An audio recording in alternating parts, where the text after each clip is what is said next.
Comedy can often be about distraction and the element of surprise, but so too, as discussed before on this show, can fear. It's about taking something you expect to happen and flipping it on its head. And the latest volume of Hawkeye by Kelly Thompson, Leonardo Romero, Jordie Bellaire and Joe Sabino fully understands that approach. The book is laden with pages and visuals that set you up for one thing and then hit you with something else. Sometimes it's fear mistaken for comedy, sometimes it's comedy mistaken for fear, but always about giving you an expected outcome and then changing it at the last second. It's a storytelling approach not unique to comics, certainly, but the methodology and style used in this issue of Hawkeye, which is issue 4, has been built perfectly around the comics formed by the creative team. So as always, I'm going to dive into a couple of examples through this issue to discuss how the team do this. You're watching Strip Panel Naked, the 1-year anniversary episode by the way, so thanks for joining in for this one. I'm Hass, and I'm going to show you some of the cool stuff lurking in the pages of some of the best comics. So it actually begins on the very first page. We're given 5 panels of Hawkeye, Kate Bishop, and nothing else. It's all the same focus, which is the faces Kate's pulling, and the dialogue. The contrast of the black and white, the black background and the white balloons makes them stand out, and Romero has given you nothing else to see here beyond the face and the black background. Each of those faces is really interesting too, because even without the words you can get a sense of the mood. You might not know what these two people are talking about, but you know at least how Kate is taking the situation. You know she's playing around, being a fool, a goofball, maybe even taunting or winding up the person she's talking to. This is a great first page in its simplicity, because while it may appear that the team isn't even doing very much, they're just focusing on this single set of heads, what it gives you is a real sense of understanding of the character. The dialogue becomes just as much a focus as the visuals, because they're pared down. And so you end up mostly hitting dialogue beats, and that might not seem the right thing to do for a visual medium, but it's all clearly done on a purpose, and that gets explained on the next page.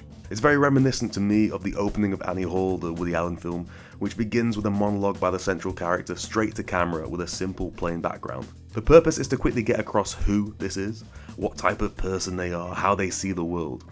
In Hawkeye, I think it's the same. From this page alone, we get to know that Kate is funny, silly, and not afraid of whatever situation she's in. She's cracking jokes, and it is funny, right? We're laughing along with her. The lack of any context for the scene beyond the dialogue and her face means we do have to take it at, and sorry for the pun, but we have to take it at face value.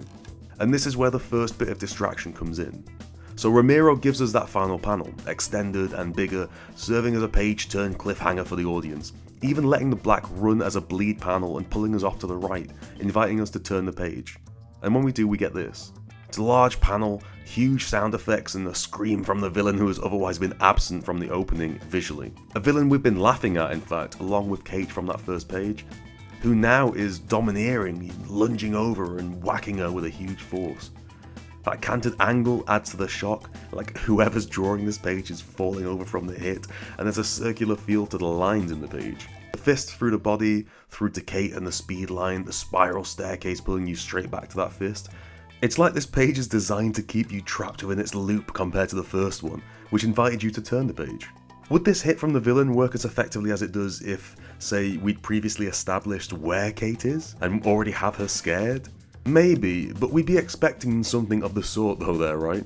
Because we'd, see a scary guy in his creepy villain hideout, and we'd see Kate is tied up and trapped. So there has to be some initial cause for concern there. But by removing all of that detail from the opening and keeping the focus on how funny Kate is, how lovable she is as a character, how non-dangerous the whole situation seems, the team is able to add this additional emphasis of fear and power and villainy that may have been otherwise lost in a more obvious take on this kind of scene. And a page later is where I want to talk about the other example, because we get this other really clever bit of misguidance for us as readers. So Kate has been thrown into this wall, the chair busted and her arms free. I've got to make a quick note of the bleed panel throwing us in from the left side at the top, which is a really nice touch. But anyway, the row below that has these 4 panels showing Kate getting up and then kind of trapped by the villain. Now, the initial 3 panels show an upward line, pulling our eyes upwards and representing the movement of Kate as she goes to stand up.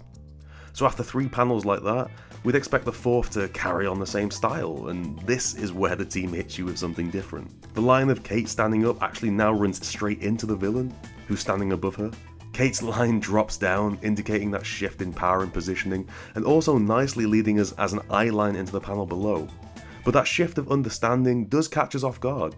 Even Sabino's letters rise up too, so everything is working to pull your eyes up, where you're hit with the punchline or the jump scare, but that moment that you weren't expecting. And Romero adds the touch of a really quite impressive change in scale when viewed independently. In that first panel of the three, Kate is really quite small, the machine in the background looks fairly big around her, and she looks tiny. But as we progress, it's almost like the background becomes smaller just as Kate becomes bigger. It's not even that we bring the camera close to Kate or even that she stands up, it's everything around her starts to shrink as she grows. The difference between panel 1 and panel 3 in that sequence, for example, is really dramatic, and it's almost unrealistic. So when Kate ends up being small again, her head almost back to the level of panel 1, and the villain imposing and struggling to even fit in the panel space, that is a particularly unexpected turn of events from what the rest of this sequence has led us to believe will happen next. And it's moments like this that can turn a book from an ordinary one into one worth taking notice of. The reliance on the obvious and a quick shift, but told through lines and eye lines and panel repetitions, that's something you can't recreate the same way in a different medium.